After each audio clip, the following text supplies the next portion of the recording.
Welcome back. ప్రస్తుతం market లో extreme flat గా ట్రేడ్ అవుతున్నాయి. నెక్స్ట్ కాలర్ మనకి అనంతపురం నుంచి వేణు లైన్ లో ఉన్నారు. హలో, నమస్తే అండి, చెప్పండి. మంగళూరు కెమికల్స్ ఫాస్ట్ లో బై చేసాను సార్. మంగళూరు కెమికల్స్, ఓకే మీరు ఎప్పుడు సెల్ చేయవచ్చు, ఫోల్డ్ చేయవచ్చు. Okay, Mangalore chemicals fertiliser stock చూస్తే 33 రూపీస్ దగ్గర ట్రేడ్ అవుతుందండి. ఫండమెంటల్ గా పర్వాలేదండి, కొంచెం ఒక రీజనబుల్ గా కొంచెం మిడ్ సైజ్ కంపెనీ అనమాట. బట్ టెక్నికల్ గా మటుకు ఇంకా లాస్ట్ 1 వీక్ గా చూస్తే స్ట్రాంగ్ రన్అప్ వచ్చింది అనమాట. 28 నుంచి ఆల్మోస్ట్ 38 వరకు. నా ఉద్దేశంలో షార్ట్ టర్మ్ టు మీడియం లో 38-40 రూపీస్ పెద్దగా దాటే అవకాశం కనిపించలేదు. మీరు షార్ట్ టర్మ్ కోసం అయితే కనుక 40 రూపీస్ 45 రూపీస్ లో ప్రాఫిట్ బుక్ చేసి మళ్ళీ లోయర్ రేట్ లో రీఎంటర్ అవటం మంచిది అనిపిస్తుంది. నెక్స్ట్ ఈస్ట్ గోదావరి నుంచి జగదీశ్వర్ రెడ్డి గారు లైన్ లో ఉన్నారు. హలో, హలో, గుడ్ ఆఫ్టర్నూన్ అండి, చెప్పండి. Good afternoon sir. చెప్పండి. సిల్వర్ గురించి అడుగుదాం చేసాం సార్. సిల్వర్ తీసుకొచ్చాను సార్. అంటే ఫ్యూచర్స్ లోనా లేకపోతే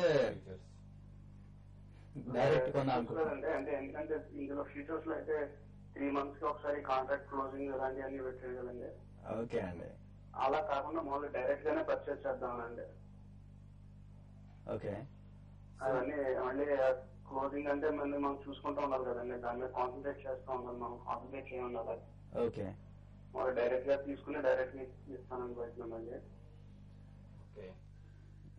సిల్వర్ గురించి కానీ మనం చూసినట్లయితే ఇది ఒక రేంజ్ లో ట్రేడ్ అవుతుందండి. 62,000 నుంచి 65,000 రేంజ్ లో ట్రేడ్ అవుతుంది. ఇప్పుడు మనం స్పాట్ లో కానీ చూసినట్లయితే 63,800 స్పాట్ లో రేంజ్ నుంచి 64 స్వస్తిక్ మార్క్ బ్రాండ్ వచ్చేసి మనకి 64,500 రేంజ్ లో ట్రేడ్ స్పాట్ లో అవైలబుల్ ఉందండి.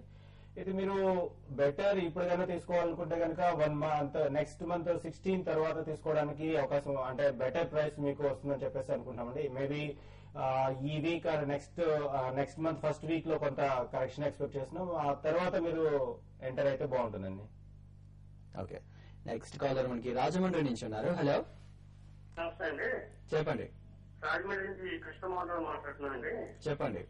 బిఎస్ ట్రాన్స్ కమ్యూనికేషన్స్ షేర్ కొనొచ్చా సార్? ఏమన్నారు? బిఎస్ ట్రాన్స్ కమ్యూనికేషన్స్. ఓకే, మీరు షార్ట్ టర్మ్ కోసమా దీనికి ఏంటండి? షార్ట్ టర్మ్ కొనుక్కోవచ్చు సార్. షార్ట్ టర్మ్ కోసం, ఓకే. సుందర్ గారు, 112 రూపాయలు ఉందండి. లాస్ట్ 6 months గా చూస్తే కనుక 500 రూపీస్ నుంచి 90 రూపీస్ వరకు ఎక్స్ట్రీమ్ బేరిషెస్ మోర్ దెన్ సగానికి సగం పడిపోవడం జరిగింది. ఇప్పుడే 90 రూపీస్ దగ్గర ఒక టెక్నికల్ గా ఒక కన్సాలేషన్ వస్తుంది. బట్ కానీ టెక్నికల్ గా అంత స్ట్రాంగ్ మూవ్మెంట్ ఏం కనిపించలేదు. బహుశా ఒక బేర్ మార్కెట్ లో ఒక రిలీఫ్ ర్యాలీ తప్ప ఎంటైర్లీ గా ఒక రికవరీ కనిపించలేదు. నా ఉద్దేశంలో ఒక లాంగ్ పొజిషన్ ఉన్నారంటే కనుక హైయర్ రేట్ లో ఎగ్జిట్ అయిపోవడం మంచిది అనిపిస్తుంది. ఓకే. నెక్స్ట్ విజయవాడ నుంచి బాబు గారు లైన్ లో ఉన్నారు. హలో, హలో, చెప్పండి బాబు గారు. సార్ ఐఆర్బి ఇన్ఫ్రా ఒకటిను అలహాబాద్ బ్యాంక్ అండి, 2 బీచ్ లో తీసుకున్నాండి. ఓకే. అలహాబాద్ బ్యాంక్ వచ్చేసి 2.25 తీసుకున్నాండి.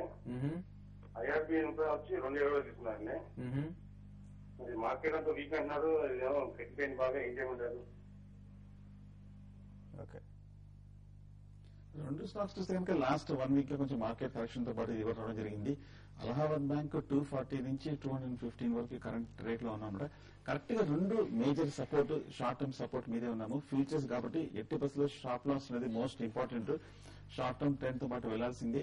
అలహాబాద్ బ్యాంక్ మటుకు 210 కింద స్టాప్ లాస్ పెట్టుకోండి. అలాగే రెండో స్టాక్ 200 కింద స్టాప్ లాస్ పెట్టుకుని హోల్డ్ చేయండి. స్టాప్ లాస్ స్ట్రిక్ట్ గా ఫాలో చేయండి. ఓకే. నెక్స్ట్ విజయనగరం నుంచి మహేశ్వర్ రావు గారు లైన్ లో ఉన్నారు. హలో, నమస్తే సార్. నమస్తే అండి. ముత్తూట్ ఫైనాన్స్ ఐపీఓకి ఓకే. అది ఒకసారి మీరు దాని గురించి డీటెయిల్స్ ఇస్తారా? ఓకే, అంటే డీటెయిల్స్ అంటే మీరు అప్లై చేయాలా వద్దా అని అడుగుతున్నారా? అదే అండి. ఓకే. నిన్న కుటుంబరావు గారు అయితే ఓన్లీ లిస్టింగ్ గెయిన్స్ కోసం అయితే మీరు అప్లై చేసుకోవచ్చు అని అన్నారు. పెద్దగా తర్వాత పెరిగే ఛాన్స్ లేదు అని కుటుంబరావు గారు సలహా ఇచ్చారు. సో బాలు గారు మీరేం? ఇట్స్ ఫెయిర్లీ ప్రైస్డ్ అండి. అంత లిస్టింగ్ గెయిన్స్ కూడా వస్తాయని నేను అనుకున్నాను. ఎందుకంటే నిన్న ఓపెన్ అయింది, ఫస్ట్ డే 0.16% టోటల్ సబ్స్క్రైబ్ అయింది. అరౌండ్ 170 రూపీస్ లోనే యాంకర్ ఇన్వెస్టర్స్ కూడా వచ్చారు. కానీ ఒకటి గమనించాలండి మీరు, ఇది చాలా single product company. Almost 97 turns gold తాకట్టు పెట్టి వాళ్ళు లోన్స్ అవి అడ్వాన్స్ చేశారు. ఏ మాత్రం కమోడిటీస్ ప్రెషియస్ మెటల్స్ లో కొద్దిగా ఒడిదుడుకులు వచ్చినా కానీ కొంచెం సీరియస్ ట్రబుల్ లో వెళ్లే కంపెనీ అనేది. సో లిస్టింగ్ అయిన తర్వాత ప్రైస్ డిస్కవరీ చూసి నెక్స్ట్ 1 year ఫ్యూచర్ బాగుంటుంది అనుకుంటే అప్పుడు తీసుకోవడం బెటర్ అండి. అంత తొందరపడి ఇష్యూకి సబ్స్క్రైబ్ చేయాల్సిన అవసరం మాత్రం లేదని చెప్పండి. ఓకే, నెక్స్ట్ వైజాగ్ నుంచి కుమారి గారు లైన్ లో ఉన్నారు. హలో హలో, చెప్పండి. గోల్డ్ 2 lakhs కి మా ఇంట్లో కొనుక్కోవడానికి ఇప్పుడు కొనుక్కోవచ్చా, కొంచెం తగ్గుతుందా అని అడగాలి. ఓకే, ఫిజికల్ గా కొనాలనుకుంటున్నారు గోల్డ్. ఓకే, ఫిజికల్ గా గోల్డ్ మీరు కొనడానికి ఆఫర్ అయితే ఎప్పుడైనా మనం తీసుకోవచ్చండి. ఇప్పుడు చూసుకున్నా కానీ ఆల్మోస్ట్ మనకి $1494 ట్రేడ్ అవుతుంది. అదే మనకి ఇండియన్ కరెన్సీ చూసుకున్నట్లయితే కనుక 21,600 నుంచి 21,900 రేంజ్ లో ట్రేడ్ అవుతుంది. మీరు ఫిజికల్ గా తీసుకోవడానికి ఎలాంటి ఇబ్బంది లేదని, లాంగ్ టర్మ్ కూడా కొంచెం గోల్డ్ బుల్ ట్రెండ్ లోనే ఉంటుంది కాబట్టి మీరు తీసుకోవచ్చండి. ఓకే, నెక్స్ట్ హైదరాబాద్ నుంచి రాజేష్ గారు లైన్ లో ఉన్నారు. హలో హలో హలో, రాజేష్ గారు చెప్పండి. నా పేరు రాజేష్ గారు, రాజేష్ అండి, హైదరాబాద్ నుంచి. చెప్పండి. నేను 1 year బ్యాక్ సత్యం కంప్యూటర్ సర్వీసెస్ కొన్నానండి. ఓకే, 90 రూపీస్ దగ్గర. ఓకే, ఇప్పుడు 77 ఎంతో ఉందండి. సో ఎంతకాలం వెయిట్ చేస్తే మంచిదంటే? బాలు గారు సత్యం. బేసికలీ మనం అది గెస్ చేయడం అనేది చాలా కష్టం అండి. బట్ ఆల్మోస్ట్ అబౌట్ 65 జోన్ లో మాత్రం బాగా బయింగ్ సపోర్ట్ అనేది కనిపిస్తుంది. బట్ ఫండమెంటలీ చూసుకుంటే మాత్రం వాళ్ళకి next 1 or 2 quarters or at least 1 year దాకా అంత మెరుగుపడే అవకాశం లేదు. ట్రేడింగ్ బౌన్సెస్ ఏదైనా వస్తే అందులో మొన్న ఇన్ఫోసిస్ రిజల్ట్స్ బాగా వీక్ గా వచ్చాయి అండ్ 1 year ఫార్వర్డ్ గైడెన్స్ కూడా అంత ఆశాజనకంగా లేదు కాబట్టి ఓవరాల్ గా ఐటీ ప్యాక్ కూడా అంత రాణించే అవకాశం లేదండి. In my opinion trading bounce వస్తే మాత్రం మీరు ఒకసారి స్వల్పంగా లాస్ అయినా మీరు కట్ చేసి ఈ రంగం నుంచి వేరే సెక్టర్ ఇన్వెస్ట్ చేస్తే బెటర్ అని చెప్పొచ్చు. ఓకే, నెక్స్ట్ తిరుపతి రెడ్డి గారు లైన్ లో ఉన్నారు. హలో హలో హలో సార్, చెప్పండి. జేఎస్డబ్ల్యూ ఎనర్జీ 125 తీసుకున్నాం సార్ మేము. ఏదండి? JSW energy. Okay, JSW energy 125 లో తీసుకున్నాం సార్, 1500 షేర్స్ ఇది. ఓకే, తర్వాత మళ్ళీ దిగిన తర్వాత 93 లో తీసేసాం సార్ అది. ఓకే, తర్వాత 93 లో తీసేసి 71 లో మళ్ళీ 1500 తీసుకున్నాం సార్. ఓకే. వాటి గురించి అసలు ఉంచుకోవచ్చా ఏంటి, వాటి భవిష్యత్తు ఏంటి, ఎట్లా అంటే ఫండమెంటల్స్ టెక్నికల్ గా ఎట్లా ఉంటాయి చెప్పండి sir. Okay, so JSW energy technical గా మటుకు మీరు తీసుకున్న 70 రూపీస్ రేట్ మటుకు మంచి రేట్ అండి. ఎందుకంటే long term support, long term consolidation కూడా అక్కడ జరిగింది. సో డౌన్ సైడ్ రిస్క్ అయితే ఇమ్మీడియట్ గా పెద్ద 70 రూపీస్ మించి పెద్ద కనిపించట్లేదు. నా ఉద్దేశంలో అయితే మీరు హోల్డ్ చేసి అనిపిస్తుంది. ఓకే, సో ఫండమెంటల్ గా మీరు ఏం సలహా ఇస్తారు వాళ్ళు? సో బేసికలీ ఇది ఎనర్జీ జనరేషన్ రంగానికి చెందిన షేర్స్ అన్ని కూడా వన్ నెగిటివ్ ఫ్యాక్టర్ ఈ మధ్య కాలంలో, మేజర్ నెగిటివ్ ఫ్యాక్టర్ అంటే కోల్ ప్రైస్ హైక్ అండి. Majority of these projects are all thermal coal based. So last Queensland లో ఆస్ట్రేలియాలో ఫ్లడ్స్ వచ్చినప్పటి నుంచి ఇంటర్నేషనల్ కోల్ ప్రైజెస్ 40% దాకా పెరిగండి. అదొకటి. సెకండ్లీ వీళ్ళకి ఇంట్రెస్ట్ రేట్స్ ఇండియాలో బాగా పెరుగుతున్నాయి కాబట్టి డెట్ ఎవరికైతే ఎక్కువ ఉంటుందో వాళ్ళకి ఇంట్రెస్ట్ బర్డెన్ కూడా చాలా హై ఉంది. సో ప్రాజెక్ట్ ఎగ్జిక్యూషన్ డిలేస్ ఉన్నాయి, ఎన్వైరన్మెంటల్ క్లియరెన్సెస్ రావట్లేదు, ఫైనాన్షియల్ క్లోజర్స్ కావట్లేదు.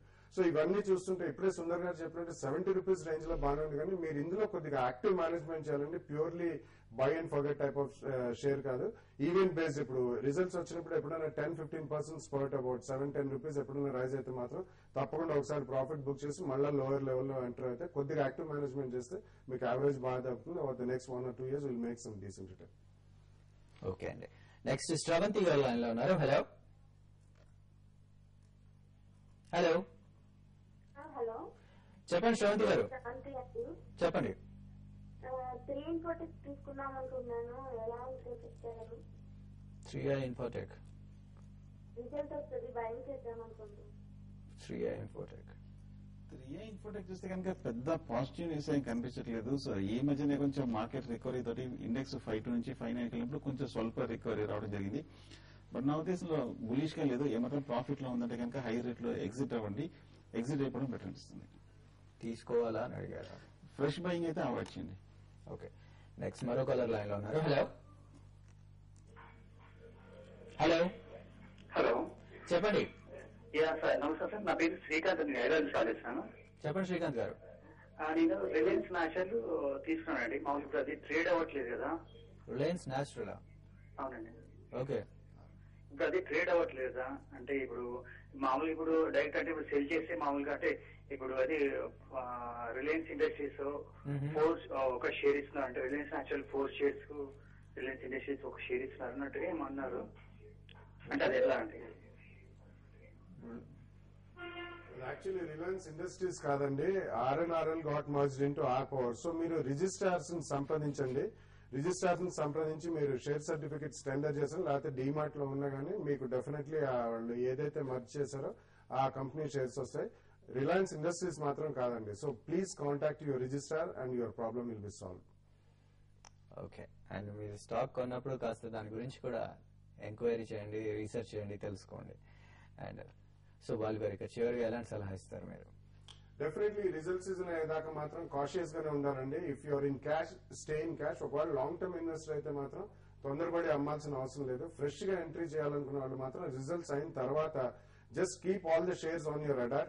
కొన్ని sectors specifically banking, agri, pharmaceuticals, housing finance companies, paint industry, వీటిలో మీరు మంచి స్టాక్ సెలెక్ట్ చేసుకుని రడార్ మీద పెట్టుకోండి. రిజల్ట్స్ అయిన తర్వాత కూడా మనకి మంచి ఆపర్చునిటీస్ వస్తాయి డెఫినెట్లీ. అప్పుడు first price point. And secondly one more important thing, ఒకటేసారి కొనద్దు, స్టాగర్డ్ ఇన్వెస్ట్మెంట్స్ చేయండి. 3 to 5 ప్రైస్ పాయింట్లు కానీ అట్లీస్ట్ 1 or 2 ప్రైస్ పాయింట్స్ లో బఫర్ పెట్టుకుని చేస్తే నెక్స్ట్ 2-3 years లో మంచి లాభాలు చేకూరుతాయి. ఓకే, సో సుందర్ గారు మీరు షార్ట్ గా లాస్ట్ 15-20 minutes మూమెంట్ వీక్నెస్ చూస్తుంటే కనుక హై లెవెల్ నిలదక పోలేకపోతుంది. నా ఉద్దేశంలో 5-6 వరకు వెళ్లే అవకాశం ఉంది. 5,600 దగ్గర కనుక ఒక 2-3 days కన్సాలిడేషన్ అయితే కనుక అక్కడ బయింగ్ పొజిషన్ తీసుకోవచ్చు. సో ప్రస్తుతం కొంచెం కాషియస్ గా ఉంటే మంచిది. సో రమేష్ గారు కాపర్ కానీ మనం చూసుకున్నట్లయితే ఇంట్రాడేకి 109 స్టాప్ లాస్ పెట్టుకొని 409 స్టాప్ లాస్ పెట్టుకొని క్యారీ చేసుకోవచ్చు అండి. ఇది మళ్ళా మనకి 416 వరకు రావడానికి అవకాశం ఉంది. అదేవిధంగా క్రూడ్ ఆయిల్ కానీ చూసినట్లయితే మనకి 4,760 రేంజెస్ లో బయింగ్ అనుకూలంగా ఉంది. 4,760 బై చేసుకుంటే కనుక మనకి ఆల్మోస్ట్ 4,800 రేంజ్ వరకు రావడానికి అవకాశం ఉంది. 60 బై చేసిన వాళ్ళు కనుక ఉంటే కనుక 38 స్టాప్ లాస్ పెట్టుకొని బై చేసుకోవచ్చు. అదేవిధంగా నికెల్ గాని మనం చూసుకున్నట్లయితే మనం చెప్పుకున్నాము 1135 వరకు రావడానికి అవకాశం ఉందని. ఈ రోజు 1130 రేంజ్ లో మనం ఒకసారి చూసాము. అయితే ఇది మనం బయింగ్ కి ఈ రోజు మాత్రం అనుకూలంగా ఉంది. 1125 స్టాప్ లాస్ పెట్టుకొని బై చేయండి. ఇది వచ్చేసి మనకి 1150 to 58 రేంజ్ వరకు రావడానికి అవకాశం ఉంది. అదేవిధంగా గోల్డ్ అండ్ సిల్వర్ లో కూడా మనము బయింగ్ డిప్స్ లో బై చేసుకోండి. నిన్న చెప్పినట్లుగానే మనకు సిల్వర్ లో 62,300 నుంచి 800 రేంజ్ లో బై చేసుకోవడానికి అనుకూలంగా ఉంది. ఓకే అండి, థ్యాంక్ యూ వెరీ మచ్. ప్రస్తుతం Sensex 45 points, Nifty around 14 points gains లో లాసెస్ లో ట్రేడ్ అవుతోంది. ఇది వాళ్ళ బిజినెస్ లాంచ్ విశేషం. Lunch. Makeup courtesy.